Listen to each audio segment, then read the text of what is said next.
காலை வணக்கம் நண்பர்களே. சிறுவனூரிலிருந்து உங்கள் விவசாயி. அனைவருக்கும் தீபாவளி நல்வாழ்த்துக்கள். இந்த நல்ல நாளில் ஒரு வருத்தமான நிகழ்ச்சியாக இருந்தாலும் இதை பற்றி உள்ள உண்மைகளை உங்கள்கிட்ட பகிரணும்னு எனக்கு ஒரு ஆசை.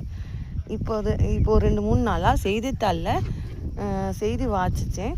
கரூர் மாவட்டத்தில் வேம்பூர்னு ஒரு கிராமத்தில் சோள வயலில் களை எடுத்துகிட்டு இருக்கும்போது மின்னல் தாக்கி 4 பெண்கள் உயிரிழந்ததாக கேள்விப்பட்டேன்.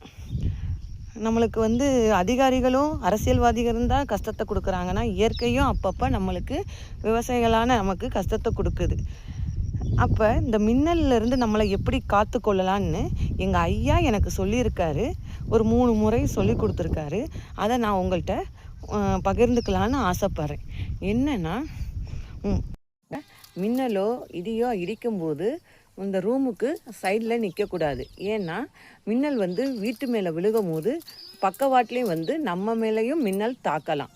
அதனால் ரூமுக்கு சைட்லேயோ வெளியேயோ நிற்கக்கூடாது. ரூமுக்கு உள்ளே போயிடணும். நடந்து போகும்போதோ மின்னல் வந்துச்சுன்னா இப்படி மரத்துக்கு கீழே நிற்கக்கூடாது. ஏன்னா மரமானது மின்னலை ஈர்த்து பூமிக்கு கீழே விழுகும்போது நம்ம அங்கே போய் நின்றா நம்ம மேலேயும் மின்னல் பாய வாய்ப்பு இருக்குது. சரியா? அதனால் வெட்ட வெளியில் மரத்துக்கு கீழே மின்னலுக்கு பயந்து மரத்துக்கு கீழே நிற்கக்கூடாது. இப்படி வெட்ட வெளியில் வயலில் வேலை பார்த்துக்கிட்டு இருக்கும் போதோ இல்லை கூட்டமாக நடந்து வந்துக்கிட்டு இருக்கும் போதோ மின்னல் தாக்குது அப்படின்னு நினச்சிங்கன்னா நீங்கள் என்ன பண்ணணும், இந்த பொசிஷனில் காது மேலே கையை வச்சுட்டு இந்த பொசிஷனில் உட்காரணும். அப்புறம் கூட்டமாக உட்காரக்கூடாது. எல்லாரும் ஒரே இடத்துல உட்காரக்கூடாது. ஒருத்தவங்களுக்கும் இன்னொருத்தவங்களுக்கும் இடையில 100 மீட்டர் இடைவெளியில் இந்த பொசிஷனில் உட்கார்ந்திங்கன்னா மின்னல் உங்களை தாக்காது. செஞ்சுருக்கும் போது மின்னல் அடிச்சிச்சுன்னா இந்த பனைமரம் தாங்கிக்கும், அப்படியே பூமிக்கு அனுப்பிச்சிடும். அதனால வரப்பையா சொன்னாங்க, பணத்தை நட சொன்னாங்க. ஆனால் இப்போ அது பெரும்பாலும் இல்லை. ஆனால் எங்கள் ஊரில் கொஞ்சம் கொஞ்சம் அங்கங்கே இருக்குது. இன்னொன்று என்னென்னா, நம்ம நிலத்தடி நீர் நல்லா ஊறும். ஏன்னா பணம் நின்றாலே அங்கே நிலத்தடி நீர் அதிகமாக இருக்குன்றதே அர்த்தம்.